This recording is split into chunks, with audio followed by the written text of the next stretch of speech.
All right, mathletes, let's go and start trying to do some more solving quadratics. Today we're going to be taking a look at solving quadratics by taking square roots. All right, so the big thing for solving quadratics by taking square roots is that we should choose to use this method when we only see squared variables or squared terms in the problem. Okay, I'll explain what each one of those conditions means. But if we're going to solve quadratics by taking square roots, then really we're trying to go through and use that for a very specific case when taking square roots is the easiest way to go about doing things. Okay, so if we are going to go and solve a quadratic by taking square roots, the first thing that we need to do is we need to try and mathematically isolate the squared variable or the squared term. Okay, much like with anything involving solving, it's all about isolating what we're attempting to solve for.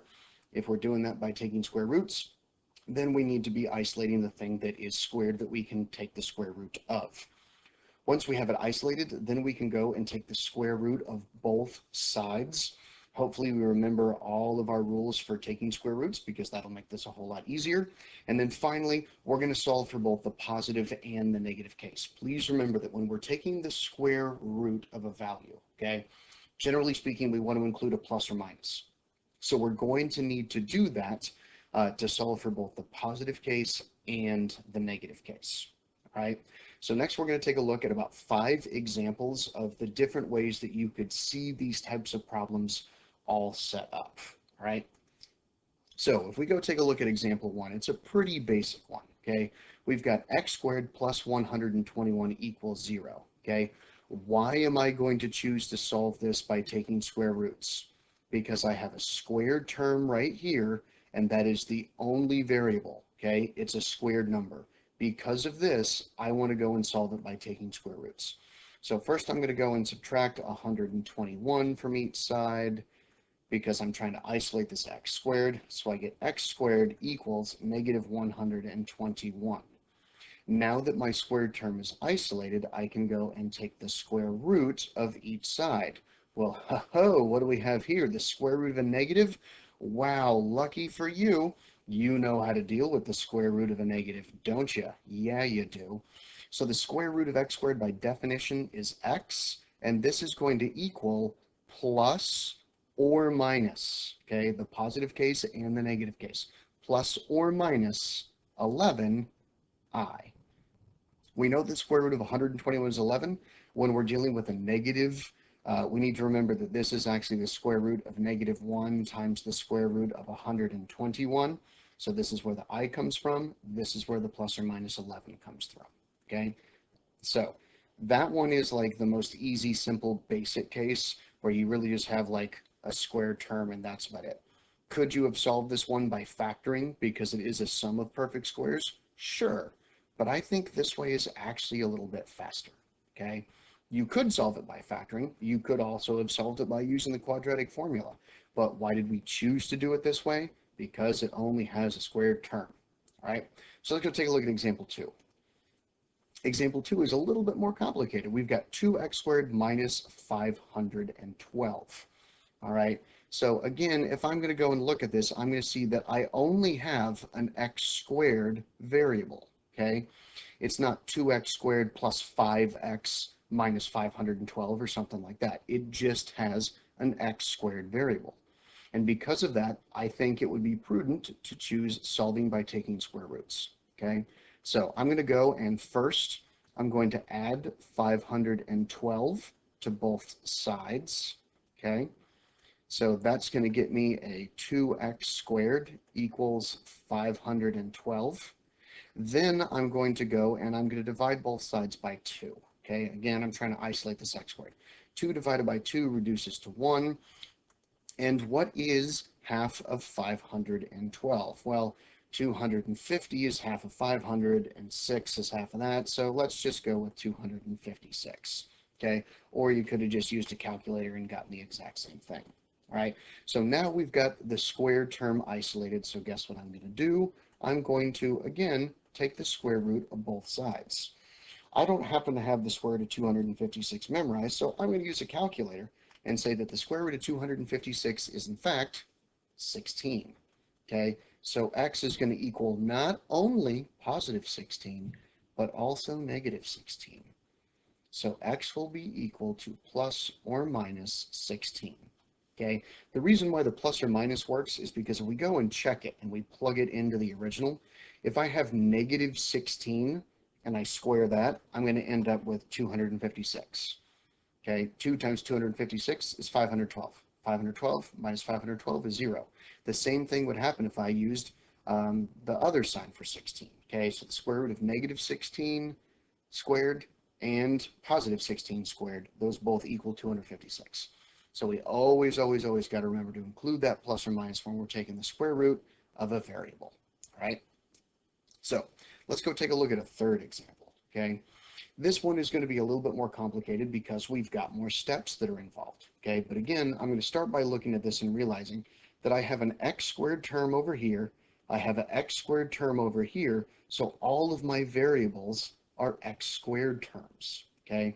So I need to isolate those. Well, I have 5 over on the right-hand side, but I only have 2 on the left-hand side. So I'm going to go and subtract 2x squared from each side, okay? But then at the same point, I'm also going to go and add 37, okay? So once I go through and simplify all of that, 2x squared minus 2x squared sums to 0. 37 and 5 is going to give me 42. Okay, and that's going to be equal to 5x squared minus 2x squared is 3x squareds, and negative 37 plus 37 is 0. Then I can go and divide both sides by 3 because I'm trying to isolate that x squared term. 42 divided by 3 is going to give us a nice pretty 14. So 14 equals x squared. And then I can go and take the square root of both sides. Well, 14 isn't actually a perfect square, but that's okay. I can still express it as plus or minus the square root of 14, and that will equal x. Okay? Doesn't matter whether it's positive or negative because I'm always going and squaring it, so the resulting product is always going to be a positive value. Okay, that's going to make this equation work. If you wanted to plug it in and check it, you could. 2 times 14 plus 5 will equal 5 times 14 minus 37. All right? So now we're going to go take a look at 2 examples where maybe we see a set of parentheses, and that could impact how we're going to go and solve the problem. So in example 4, we have 3 times the quantity x squared plus 2, and that's been set equal to 18. Okay, so I have a set of parentheses here, and a lot of people get tempted to say, oh, if I see parentheses, I should go and distribute. You know, I should multiply this 3 by the x squared and by the 2. Try to avoid that urge, okay? Because that would mean that we're multiplying something by x squared when we're really supposed to be trying to isolate this x squared term. So don't make it more complicated, okay? Leave that 3 over here, right? And even though it's got a set of parentheses, it still just has an x squared term. There's nothing in here. There's no operation that's going to generate an x to the first, a linear x term. So all I have is a squared term, so let's isolate it, okay? But let's also remember that this plus 2, I can't really subtract 2 from both sides yet because it's trapped in this set of parentheses. If I want to set it free, first I have to go and divide both sides of the equation by 3, okay? So 3 divided by 3 reduces to 1. 18 divided by 3 is equivalent to 6. So this turns into an x squared plus 2, and that equals 6, okay? Then if I go and subtract a 4 from each side, that'll help me further isolate my x squared, okay? Excuse me, not minus 4, minus 2.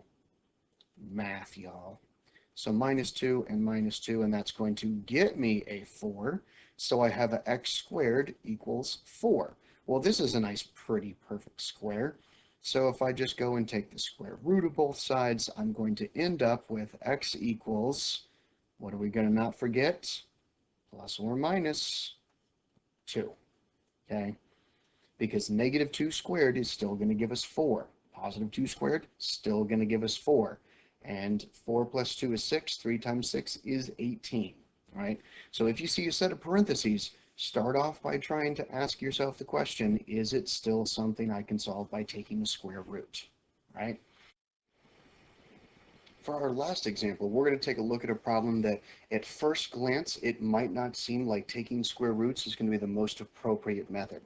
And that's because when we look here, we see inside of this set of parentheses, we just have a x to the first, okay? We don't see an x squared. But we need to investigate the problem and look beyond just this, because you'll notice that this 4x term is inside of a set of parentheses, okay? And what's inside of that set of parentheses is all being, you guessed it, squared. Okay, so even though this is just an x to the first term, it's part of a larger term inside of this set of parentheses that's being squared. So guess what I can actually still do? I can take the square root of both sides, okay? So if I take the square root of the quantity 4x minus 5 squared, okay, and set that equal to the square root of 64, I need to remember that when I take the square root of a square, well, those are inverse operations and they just undo each other. Then when I look over here at the square root of 64, well, that's just going to be a plus or minus 8. So 4x minus 5 is actually equal to plus or minus the square root of 64, which is 8. So at this point, I'm going to advise that you guys go and split it up into two different solutions, okay? Those solutions are going to be the positive case and the negative case, okay? So we'll do the negative case over here on the left. So that's where 4x minus 5 is going to equal negative 8, okay? Since it can equal two numbers, we're just writing it out as two equations, okay? The positive case is going to be where 4x minus 5, notice that part hasn't changed at all, is equal to positive 8. So again, instead of just having it be equal to plus or minus 8, we're setting it where it's equal to negative 8 and then also where it's equal to positive 8. Then we can just solve. So add 5 to each side. Negative 8 plus 5 is going to give you a negative 3. So 4x equals negative 3. So x is going to equal negative 3/4. Okay. Over on the positive side, we do the same thing, but now we're adding it to a positive. So 4x equals 8 plus 5 is going to give you, what, 13? And then x is going to be just 13/4. Can't really simplify that at all, okay? So for this problem, my answer wasn't just a plus or minus, so I can't really use a plus or minus in my answer. I got to go back and use my bracketed notation, where I'm going to say that x is equal to negative 3/4 or 13/4. Okay, so today we've gone through and discussed how to go and solve quadratics by taking square roots. We've done that by making sure that when we're solving those equations, we only see a squared variable or a squared term. The first couple examples were cases where we only had a squared variable, okay? We only had a squared variable. We only had a squared variable. The last one was an example where we have a squared term, okay? Because even though it wasn't a squared variable, it only had a squared term in the problem, so I was still able to go and solve by taking square roots. Hopefully this will equip you guys to be efficient in solving these types of quadratics, and we should be ready now to go ahead and start taking a look at your assignment for the day.